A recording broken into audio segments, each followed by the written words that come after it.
Hadirin semua, pada kesempatan yang sangat mulia ini kita akan menganalisa ya, membahas tentang apa yang disampaikan dalam demonstrasi yang dilakukan oleh Gempa ya. Gempa itu saya lupa kepanjangannya apa ya, pokoknya pembela aswaja kayaknya ya. Intinya gerakan pembela aswaja lah. Ini ada statement-statement yang perlu kita bahas ya. Pertama, di antara mereka, kalau tidak salah itu ada dua adik ya.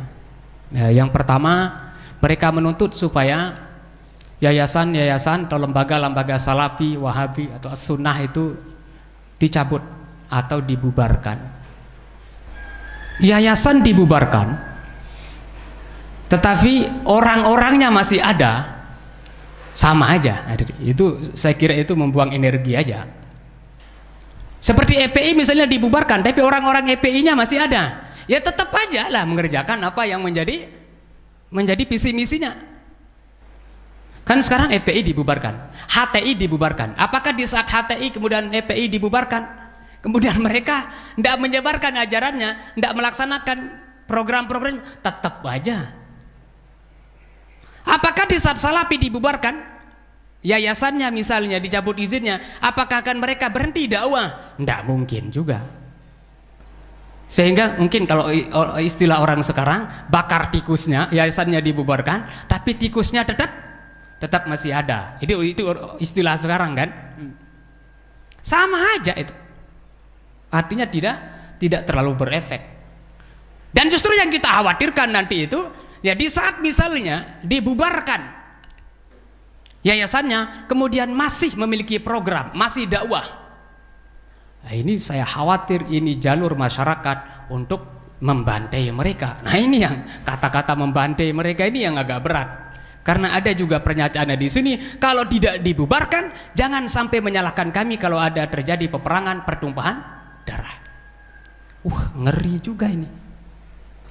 Kalau ini informasi ini sampai misalnya ke Saudi, kemudian ulama-ulama Saudi atau pemerintah Saudi, mereka mengetahui bahwa orang-orang yang menganut ajaran mereka dibantai. Lah, jangan-jangan itu aswaja ulama-ulama kita, masyaikh-masyaikh kita, syekh-syekh kita yang di Saudi dibantai.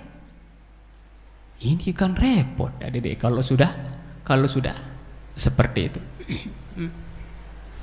Nah, oleh sebab itu perlu kayaknya bukan hanya pemerintah, ya, tapi dari kalangan MUI, kemudian DPR perlu memusyawarahkan kayaknya hal-hal yang seperti ini. Jangan sampai terjadi ya kayak tadi itu ya.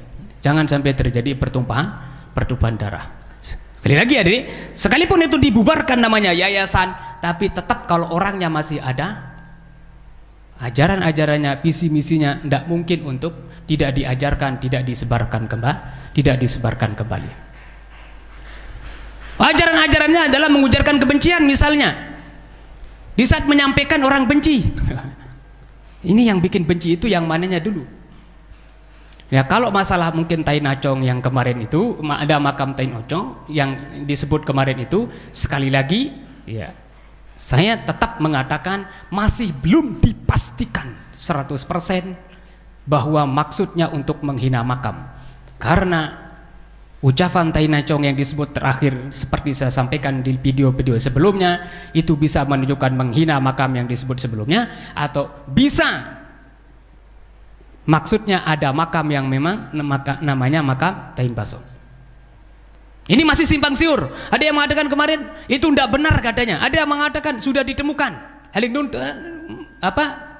yang nuntut katanya itu makam itu dianggap makam Tai Nacong. Kemarin sudah saya bahas. Andai kata misalnya benar, misalnya tidak ada makam Tai Nacong, tapi dalam keyakinan Ustadz Mizan Kudusnya kemarin itu ada misalnya, kemarin sudah saya sampaikan kalau dalam ajaran Islam itu lam yaksim, masih belum dianggap berdosa karena menurut keyakinannya ada. Apakah berbohong? Ya tetap dikatakan berbohong. Kenapa? Karena al-ikhbar anisyai bikhilafi mahu, menyampaikan sesuatu yang tidak sesuai dengan fakta. Tapi karena ada unsur khoto'nya, artinya keyakinannya ada tapi ternyata tidak ada, itu namanya khoto' namanya. Oh, berarti lam yaksib, berarti tidak berdosa. Ini adalah pandangan hukum Islam. Kalau hukum negaranya, ya nantilah diserahkan ke pengadilan. Mana statement-statement atau ungkapan-ungkapan mereka yang dianggap menyebarkan kebencian? Kalau statement-statement mereka yang dianggap menyebarkan kebencian itu adalah gara-gara menyalahkan orang, seperti saya sampaikan sebelumnya, ya hampir semua kelompok ini saling menyalahkan. Maksud saya, ya kelompok Salafi menyalahkan Aswaja juga menyalahkan Salafi. Satu agama menyalahkan agama yang lain, ya sama-sama saling menyalahkan. Agama Islam dengan tegas mengatakan, laqad kafara alladziina qalu innallaha tsalisu tsalasa. Kafir orang yang mengatakan Allah itu adalah salah satu dari 3 Tuhan. Jelas itu. Apakah ini termasuk adalah ujaran kebencian? Shiratal ladziina an'amta 'alaihim ghairil maghdubi 'alaihim waladdallin. Di sini jelas mengatakan Yahudi adalah orang yang dibenci, Nasara itu adalah orang yang sesat. Apakah ini termasuk ujaran kebencian di saat disampaikan di tempat tertentu, di masjid misalnya dalam komunitas muslim? Ya perlu dipertimbangkan juga. Sebaliknya di saat orang Nasrani mengatakan bahwa orang yang non Nasrani adalah domba-domba sesat, mereka kan juga menganggap kita domba-domba sesat juga. Nah, apakah ini mengujarkan kebencian atau gimana? Kalau diucapkan di komunitas mereka dan di tempat mereka. Di saat Salafi misalnya membid'ahkan, mengkafirkan, kemudian Aswaja juga menganggap sesat juga Salafi. Bahkan dia mengatakan aksinya itu mengatakan Salafi ajaran setan. Nah, ini masuk dalam ujaran kebencian atau bagaimana? Kalau masuk berarti sama-sama lah jadinya itu antara Aswaja dengan Salafi.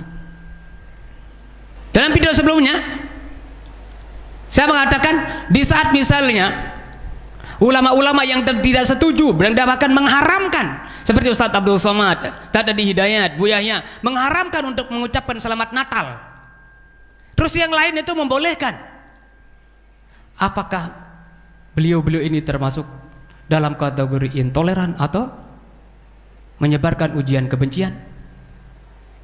Nah, ini perlu menjadi bahan apa? Jadi bahan renungan kita, jadi bahan pemikiran kita. Ya. Nah, insya Allah kalau ini menjadi bahan renungan kita, bahan pemikiran kita, mudah-mudahan jangan sampai terjadi pertumpahan darah, perpecahan. Nah, kalau terjadi perpecahan, ya repot kita. Nabi Ibrahim itu yang dimohon kepada Allah itu keamanan lebih dahulu. Wa qala Ibrahim rabbi ij'al hadza baladan amina warzuq 'adahu minas samarati man amana minhum billahi wal yawmil akhir. Doa yang diminta oleh Nabi Ibrahim kepada Allah itu adalah keamanan, doa keamanan. Permintaan supaya Mekah itu dijadikan oleh amin. Baru setelah itu warzuq ahlahu, baru itu kesejahteraan. Tidak ada artinya kesejahteraan kalau keamanan tidak ada. Makanya aman itu paling penting. Ya. Caranya bagaimana? Saling memahami lah, gitu ya. Saling memahami. Ya. Nah, kemudian yang terakhir di sini, ya, banyak sekali sebenarnya. Ya. Tapi yang paling saya garis bawahi di sini adalah kalau mereka tidak dibubarkan, maka akan terjadi peperangan atau pertumpahan darah.